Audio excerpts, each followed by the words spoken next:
Aprel ayının 18-də Bakının Xətai rayonu Mehmandarov küçəsində yerləşən Venesiya Şadlıq Sarayında toy zamanı kütləvi zəhərlənmə faktı qeydə alınıb. 23-ü qadın, 9-u kişi olmaqla 32 nəfər kliniki tibbi mərkəzin təcili tibbi yardım şöbəsinə yerləşdirilib. Onların dəqiqləşdirilməmiş bakterial qidadan zəhərləndiyi bildirilir. Biz hal-hazırda həmin Şadlıq Sarayındayıq və burada administratorla və yaxud digər məsul şəxslərlə danışmaq istədik. Çox təəssüf ki, onlar bizə müsahibə verməkdən imtina etdilər, üzərini çevirib getdilər və onu da qeyd etmək istəyirəm ki, bugün yenə də məhz bu zalda zəhərlənmə faktının qeydə alındığı zalda yenidən toy olacaq. Biz toy sahibi ilə danışdıq, lakin o heç bir qorxusunun olmadığını bildirdi və müdiriyyətin də onlara zəhərlənmə ilə bağlı heç bir məlumat vermədiyini qeyd edib.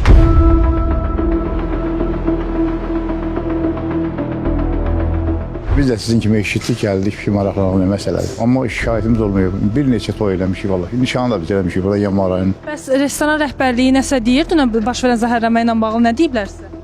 Mən soruşmuşam, maraqlanmışam, elə bir problem. Vallahi mən qorxmuram. Burada dəfələrlə toy eləmişik. Qida Agentliyindən bildirildi ki, mediaya ki, orada qidadan olub, qidada bakteriya olub və o bakteriyaya görə bu 32 nəfər zəhərlənib. İndi siz də bugün burada toy edirsiniz. Yəni qonaqlarınız birdən Allah eləməsin zəhərlənsin. Heç olmaz. Mən Allahın köməkçisi olmaz. Bax, qonaqlar sizə zəng vurur. Bəlkə 10 toy eləmişik burada, bizdən az qalmamış. Yalan demirəm. Hal-hazırda saat 11:44 radələridir. Biz də təxminən 20 dəqiqəyə yaxındır ki, buradayıq və biz bura gələndən bayaq da qeyd elədim ki, burada bu axşam toyda olacaq bu zalda. Biz bura gələndən görürük ki, stolların üzərində bu cür qidalar qoyulub, hansı ki pendir, süzmə şor və s. hansılar ki, bunlar süd məhsullarından hazırlandığına görə tez xarab olan qidalar fəsiləsinə aiddirlər. Baxmayaraq ki, toy axşam saat 6-dan tez başlamır Azərbaycanda. Bunların hal-hazırda indidən stolun üstündə olmağı və bu cür salafanla streçlənməyi orada bakteriyaların yaranmasına və hər halda bu qədər insanın zəhərlənmə faktının məhz bu cür qidalardan olduğu qənaətinə gətirib çıxarır bizi. Hal-hazırda zəhərlənmə baş verən zalın mətbəxindəyik. Biz bura gəlmişik və hal-hazırda iş prosesi ilə tanış oluruq. Bizim müsahibimiz Şadlıq Sarayının rəhbəri Nəbi Baxşəliyevdir. Bu baş verən hadisə ilə bağlı ondan müsahibə alacaq. Hər vaxtınız xeyir Nəbi bəy. Nəbi bəy, dünən baş verən hadisə ilə bağlı zəhmətlə məlumat verərsiniz bizə. Hadisə necə olub? Deməli, hadisə ilə bağlı onu deyə bilərik. Dünən Şadlıq Sarayının hər iki zalında toy olub. Onlardan 21 nəfərinin zəhərlənmə faktı ilə bağlı məlumat yayılıb. Hal-hazırda göz qabağında gördüyünüz kimi mətbəx, özünüzdə çəkiliş edirsiniz. İndi hal-hazırda müayinələr aparılır. Bununla bağlı nədən olub zəhərlənmə, səbəb nədir? Şadlıq Sarayı tərəfindəndir, qida tərəfindəndir. Bununla bağlı məlumat yoxdur. Deyək ki, qidalarda bakterial zəhərlənmə olub, yəni qidalarda bakteriya olub. Ümumilikdə Şadlıq Sarayında işlənilən bütün hal-hazırda bu gördüyünüz məhsulların hamısı Qida Təhlükəsizlik Agentliyinin sertifikatı əsasında alınan məhsullardır. İndi bu araşdırma aparılandan sonra tam dəqiq bilinəcək. Burada əgər 21 nəfər zəhərlənibsə, Şadlıq Sarayının digər zalında da başqa bir toy olub, o zalda niyə zəhərlənmə olmayıb? Burada qaranlıq məqamlar var. Yəqin ki, bu araşdırma aparılandan sonra bilinəcək. Amma yəni Şadlıq Sarayı tərəfindən verilən bütün qida məhsulları hamısı Qida Təhlükəsizlik Agentliyinin sertifikatından işləyən məhsullardır. Siz deyirsiniz ki, 21 nəfər, amma ümumi məlumatda 32 nəfər olduğu qeyd olunur. Bu dəqiqə olan məlumat sizə deyə bilmərəm, amma dünən gecə olan məlumat 21 nəfər olub. Bəs toyda spirtli içki verilirdi, verilirsə siz tərəfdən verilirdi, yoxsa ev sahibi tərəfindən? Yox, spirtli içki biz tərəfindən ümumiyyətlə Şadlıq Sarayında verilmir. Amma müştərilərin özləri, qonaqlar kim istəyirsə özü alıb istifadə edə bilir. Dünənki toyda spirtli içki var idi. Bəli, olub. İçki verilib dünən. Dünənki məclisdə içki verilib, bəli. Özləri gətirib yoxsa sizin tərəfinizdən? Biz tərəfindən verilib. Bəli. Bəs bayağı bizə dediniz, ev sahibi. Mən sizə deyəm, müxtəlif zallarda məclislər olub.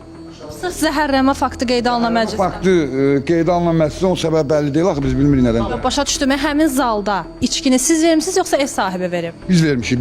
Həmin zalda bəli. Bizə də qaranlıq qalan səbəb nədən ibarətdir? Şadlıq Sarayının bir zalında bir tədbir olub, eyni məhsuldan istifadə olunub. Digər zalında tədbir olub, eyni məhsuldan istifadə olunub. Digər zalda zəhərlənmə olmayıb. Burada daxil olan yenə deyirəm, bütün məhsullar hamısı. Bəli, bütün məhsulların sənədləri, buyurun. Baytarlığın, bəli, ümumiyyətlə nəinki ətin, hamısını göstərəcəyik biz sizə. Nəinki ətlərin, ümumiyyətlə burada daxil olan bütün qidaların, sokun, suyun, içkilərin, nə deyirsiniz, hamısının sənədi var bizdə. Zəhərlənmə faktı özü neçədə qeyd alınıbsa?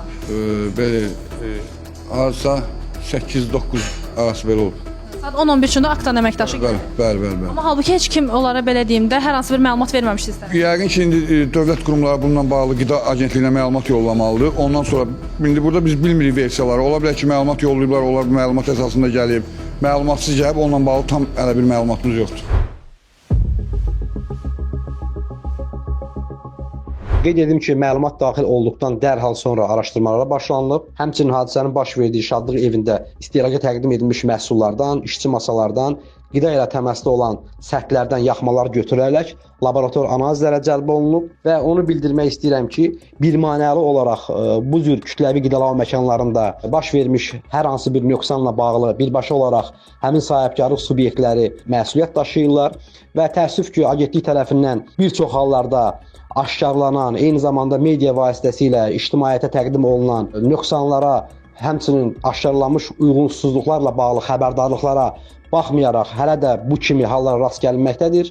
Mən xüsusilə onu qeyd etmək istəyirəm ki, agentlik tərəfindən təkcə son günlərdə onlarla ictimai yaşayış məkanlarında, şadlıq evlərində aparılan yoxlama və nəzarət tədbirləri zamanı bir çox hallarda həmin şadlıq evlərinin mətbəxlərində, emal sahələrində sanitar gigiyenik qaydaların pozulduğu, həmçinin müəssisəyə daxil olan əksər məhsulların müşahidə edici sənədlərinin olmadığı, xüsusilə baytarlıq arayışlarından məhsulların daxil olmadığı faktları aşkarlanmaqdadır və bununla bağlı qanunvericiliyə uyğun şəkildə həmin sahibkarlıq subyektləri barədə inzibati cəzalar tətbiq olunur və bir daha agentlik bu sahədə fəaliyyət göstərən sahibkarlıq subyektlərinə xəbərdarlıq edərək daha diqqətli olmalarını və qanunvericiliyə uyğun şəkildə fəaliyyət göstərmələrini bildirir. Eyni zamanda hadisə ilə bağlı araşdırmalar hazır davam etməkdədir və nəticələrlə bağlı geniş məlumat veriləcək.